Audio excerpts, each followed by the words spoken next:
Hello friends, स्वागत है आपका। मैं आपकी दोस्त हरितिमा। आज हम बात करने जा रहे हैं एक ऐसी वीर राजपूत क्षत्राणी नारी की जिसके तेज और शौर्य के आगे अकबर भी थर-थर कांपने लगा। और जब तक अकबर ने अपने मुंह से उस क्षत्राणी को मां शब्द कहकर संबोधन नहीं किया, तब तक उन्होंने उसको माफ नहीं किया। तो चलिए बात करने जा रहे हैं आज हम किरण देवी की। कौन थी किरण देवी और क्या ये था वाक्य, इतिहास के पन्नों में दर्ज है ये सब, उसी के बारे में आज आपको मैं बताने जा रही हूँ। किरण देवी मेवाड़ के महाराणा प्रताप सिंह के अनुज शक्ति सिंह थे, उनकी पुत्री थी। इनका विवाह बीकानेर के महाराज पृथ्वीराज राठौड़ के साथ कुशलतापूर्वक संपन्न हो गया था।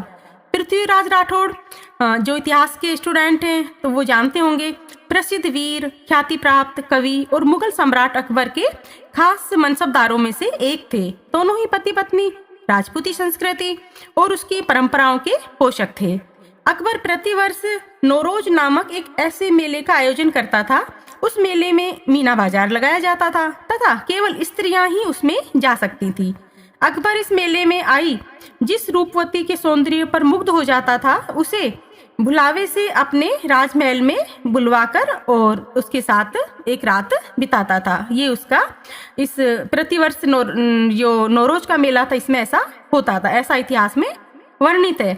एक बार किरण देवी को नौरोज के मेले में इसी प्रकार अकबर ने उसको स्पर्श करने की, गलत तरीके से स्पर्श करने की कोशिश की। तो जैसे ही उन्होंने किरण देवी को स्पर्श किया, मतलब आगे बढ़े स्पर्श करने के लिए, त्यों ही सिसोदिया कुल की इस जो वीर सिंहनी थी ना, उसने अपनी कटार निकाली और अकबर की छाती पर चढ़ गई। बोली, दुष्ट निर्लज, ये काम करते हो तुम नौरोज के मेले में, महिलाओं का शील भंग करते हो। आज तुम्हारा पाला एक क्षत्राणी से पड़ा है, एक राजपूतानी से पड़ा है। आज मैं तुम्हें माफ नहीं करूंगी। ओहो, ऐसी हालत देख के जो मुगल सम्राट था ना, उस वीर नारी के उस तेज और शौर्य के सम्मुख थर-थर कांपने लगा। गिड़गिड़ाकर उसके किरण देवी से अपने प्राणों की भीख मांगने लगा कि देवी मुझे माफ कर दो, अब ये गलती नहीं होगी। पर आखिर क्षत्राणी थी, जितना क्रोध था उतनी दया भी थी। तो दयामयी किरण देवी ने आगे से कभी भी ये जो नौरोज का मेला है ना, इसको न लगाने का उसने वादा करवाया उनसे और नारी की आबरू की ओर आंख न उठाने की शपथ दिलवाई। इतना कहने के बाद ही उसने अकबर को माफ किया। उस वीरांगना को माँ कहकर पुकारा अकबर ने, तब जाके वो अपने कहीं बेचारे प्राण बचा पाए। इस प्रकार उस राजपूत नारी ने न केवल अपनी शील की रक्षा की, बल्कि अकबर जैसे सम्राट को नौरोज मेले का जो आयोजन था ना, उसको बंद करने पर विवश कर दिया।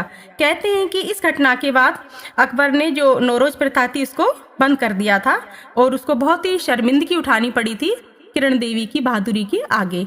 तो ऐसे राजपूताना में बहुत सारे किस्से भरे हुए हैं जो राजपूत की वीर गाथाओं से भरे हुए हैं। तो इसी टाइप की सच्ची घटनाएं लेकर मैं आपके सामने आती रहूंगी। आई होप कि किरण देवी के बारे में छोटी सी जानकारी आपको पसंद आई होगी।